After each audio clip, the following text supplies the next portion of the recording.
Pakistan international airline की निजकारी की बोली 1 अक्टूबर को लगाई जाएगी, जिसमें अब सिर्फ 5 दिन बाकी बचे हैं।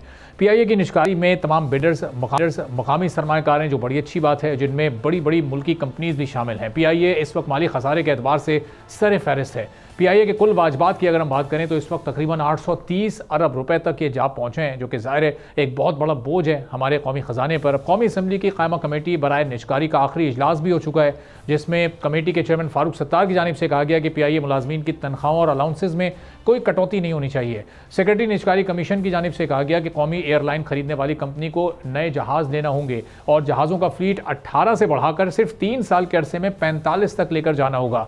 पीआईए का अमला 2 से 3 साल तक बरकरार रखा जाएगा और रूट्स भी बहाल रहेंगे, जबकि यूरोप की पाबंदी उठाने के लिए इकदाम भी किए जा रहे हैं। सेक्रेटरी निजकारी कमीशन के मुताबिक इस मुआहदे की खिलाफ वर्जी पर खरीदार कंपनी के खिलाफ कार्रवाई हो सकेगी। खरीदार कंपनी को इसके कॉन्सिक्वेंसेस बर्दाश्त करने पड़ेंगे। खरीदार कंपनी को आते ही 65 से 70 अरब रुपए तक सरमायाकारी भी करनी पड़ेगी। पीआईए के रिटायर्ड मुलाजमीन की पेंशन 35 अरब रुपए बनती है। पहले से रिटायर्ड मुलाजमीन की पेंशन हुकूमत अदा करेगी। इजलास में ब्रीफिंग भी दी गई कि हुकूमत ने पीआईए के 800 अरब रुपए के कर्ज में से 600 अरब अपने जिम्मे ले लिए हैं, यानी मजमूई तौर पर अब पीआईए पर कोई कर्ज नहीं है। अब सरमायाकारों के लिए इस एयरलाइन को मुनाफा बख्श बनाने का मौका है। लेकिन जब हुकूमत ने अपने जिम्मे 600 अरब का कर्ज ले लिया है तो फिर इस प्राइवेटाइजेशन का दरअसल फ़ायदा क्या होगा? मुलाजमीन का जो मुस्तकबिल है वो किस हद तक महफूज है, इस पर हम गुफ्तगू करेंगे। सैर कामरान साहबा पाकिस्तान पीपल्स पार्टी की सीनियर रहनुमा है, मेंबर हैं कौमी असम्बली कामा कमेटी बराए प्राइवेटाइजेशन की। सैर साहबा, बहुत शुक्रिया प्रोग्राम के लिए, आपने वक्त निकाला। अब ये प्राइवेटाइजेशन इस वक्त एक कामयाब मिसाल के तौर पर पेश करना बड़ा ज़रूरी है, चूँकि तमाम लोकल इन्वेस्टर्स हैं और एक लंबे अरसे के बाद पाकिस्तान में कोई कामयाब प्राइवेटाइजेशन होने जा रही है। लेकिन ये जो इशूज़ दरमियान में आ रहे हैं, अक्टूबर में इस प्राइवेटाइजेशन को मुकम्मल होना, आपके नज़दीक स्मूथ तरीके से सब कुछ हो जाएगा? मामलात हुकूमत और बिडर्स के दरमियान तय पा जाएंगे? बहुत शुक्रिया अरबाब। देखिए, अभी हमारे जहनों में बहुत से खदशात हैं। आपने जैसे कि बताया कि हमें इत्मीनान तो दिलाया गया है कि पहले दिन से जो है हम जो कायमा कमेटी है उसके मेंबरान को इस बात पे तहफ़्फ़ुज़ात भी थे, तशवीश भी थी कि जो 7000 से ज़्यादा जो पीआई के मुलाजमीन हैं, इसके अलावा डेली वेजर्स भी हैं, उनकी जॉब गारंटीज़ क्या होंगी, क्या उनको उनके वाजिबात, उनकी तनख्वाहें मिलेंगी, उनको कितने अरसे तक रिटेन किया जाएगा, ये सवालात थे। फिर इसके साथ साथ जो है कि जैसे आपने बताया कि 825-830 अरब का जो है वो बैड डेट है, कर्जे हैं, जिसकी लाइबिलिटीज, जिसमें से जो है वो 200 अरब ट्रांसफर की जा रही है, जो कि फिर वो लॉन्ग रन में थ्रू ऑपरेशन जो है जो भी खरीदार होंगे वो उसको अदा कर सकते हैं। बाकी एक होल्डिंग कंपनी बना के, जिस होल्डिंग कंपनी में पीआई के होटल भी हैं, रोजवेल्ट वगैरह और दीगर प्रॉपर्टीज हैं, उसको ट्रांसफर कर दिए गए हैं। तो ये तमाम सवालात हमारे जहन में भी थे कि जी आप कर्जे भी हमने अदा करने हैं, हुकूमत ने जो वाजिबात हैं पेंशनर्स के वो भी हुकूमत ने अदा करने हैं। कौमी एयरलाइन जो पाकिस्तान का फ्लैग कैरियर है उसको प्राइवेटाइज भी करना है।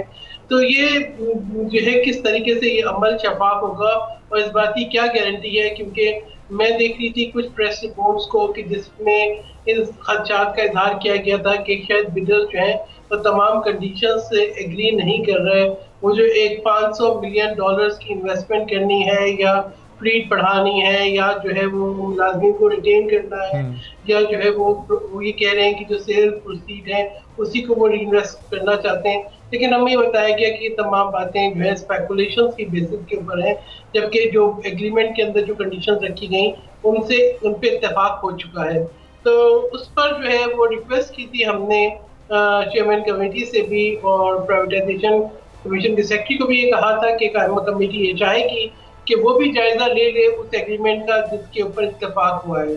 क्योंकि हमें खदशा ये था कि ऐसा ना हो कि आज हम कोई ऐसा जल्दबाजी तो नहीं कहेंगे, क्योंकि ये कब से जो है पेंडिंग चीज चली जा रही है। इससे पहले ये था कि इंटरनेशनल बिडर्स आएंगे और वो इसके अंदर कोई नई रूट खोल देंगे और पीआईए जो इंटरनेशनल एयरलाइंस की तरह एकदम से बूस्ट उसमें आ जाएगा। फिर ये हुआ कि इंटरनेशनल बिडर्स नहीं आए, फिर कहा गया कि लोकल बिडर्स हैं, फिर ये कहा गया कि इंटरनेशनल बिडर्स आते तो शायद सरमाया जो है वो उनसे बाहर चला जाता, अब लोकल बिडर्स हैं। तो वो तमाम जो हमारे जहन में खदशात थे उनके हमें जवाब तो मिले, लेकिन मेरे नजदीक वो जवाब बहुत जेनरिक थे। तो जब मैंने ये कहा कि हमारे सामने जो है मुआहिदा रखा जाए, चाहे इन कैमरा इजलास कर लें, लेकिन ये कि हम इत्मीनान चाहते हैं कि वो जो कंडीशंस जिनकी आप हमसे बात कर रहे हैं वो जो गारंटीज जो आप चाह रहे हैं बिडर्स ने उस पर एग्री कर लिया है। तो हमें बताया गया कि अभी जो है वो बिडर्स ने उस पर इनिशियल करने हैं, वो कैबिनेट से अप्रूव होगी, उसके बाद जो है निष्कारी का अमल होगा जिसकी तारीख 1 अक्टूबर है, which is just like it's on the hand. तो ये इस किस्म के जो है ना हमारे। अच्छा सैयद साहब, ये इसमें जो एक बड़ा ही अहम नुक्ता है कि जब प्राइवेटाइजेशन किसी इदारे की जाती है तो मकसद ये होता है कि कौमी ख़जाने पर से उसके बोझ को ख़त्म किया जा सके। यहाँ तो 600 अरब का बोझ हुकूमत खुद ख़जाने पर डालने को तैयार है, जो इसका इस वक्त खसारा है। तो अगर वो आने वाला ग्रुप उसकी जिम्मेदारी नहीं लेगा तो इस प्राइवेटाइजेशन का फ़ायदा क्या होगा? सिर्फ मैनेजमेंट की तब्दीली होगी, बाकी तो कोई तब्दीली नहीं होने जा रही। नहीं, देखिए, एक तो वो कहते हैं कि इतने जो है लाइबिलिटीज के साथ कोई खरीदार नहीं आता जिसके वो इतनी लाइबिलिटीज नहीं लेगा। दूसरा जो पीआई की प्रॉपर्टीज हैं जिसकी समझते हैं उस एसेट की वैल्यू है, अब ये तो नहीं बताया गया कि उस एसेट की वैल्यू अभी क्या एसरटेन हुई है, उससे जो है उन कर्जों को सेटल किया जाएगा, किया जा सकेगा या नहीं किया जा सकेगा, ये भी अभी सवालिया निशान है। हाँ, हमें ये बताया गया कि जो प्राइवेट कंपनी आ जाएगी जो इसको परचेज करेगी वो इसके जो ऑपरेशन को बढ़ाएगी। इस वक्त जो है हुकूमत जो है वो कर्जे अदा कर रही है, तो वो जो है नई जो उसके अंदर इंडक्ट नहीं कर पा रही नए जहाज, वो जो है सहूलतें जो इंटरनेशनल एयरलाइंस में है वो नहीं, तो उस तरह की सीट्स नहीं लगा पा रही, उस तरह का इंटरनेट फैसिलिटीज लगा पा रही। हालांकि उन्होंने बताया कि काफी इंप्रूवमेंट्स हुई हैं, इस वक्त पीआईए ऑपरेशनल प्रॉफिट में है। तो मेरा बारहा यही सवाल था कि आप ये बताएं कि 2010-2011 में भी पीआईए जो ऑपरेशनल प्रॉफिट में थी और उस वक्त कोड शेयरिंग की बात हुई थी कि तुर्किश एयरलाइन के साथ कोड शेयरिंग होगी जिससे पीआईए का ऑपरेशन बढ़ जाएगा, लेकिन हमने बाद में देखा कि निजकारी का जहन बन गया। पीपल्स जो पीआईए की जो रूट्स हैं उनको भी जो है निजी एयरलाइंस को जो है बेच दिया गया या दूसरी एयरलाइंस को जो है प्राइवेट एयरलाइंस को दे दिया गया।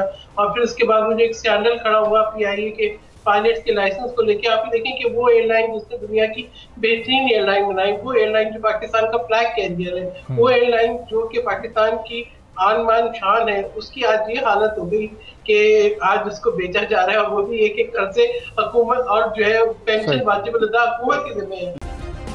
सब्सक्राइब करें और बेल दबाएं ताकि कोई खबर रह न जाए।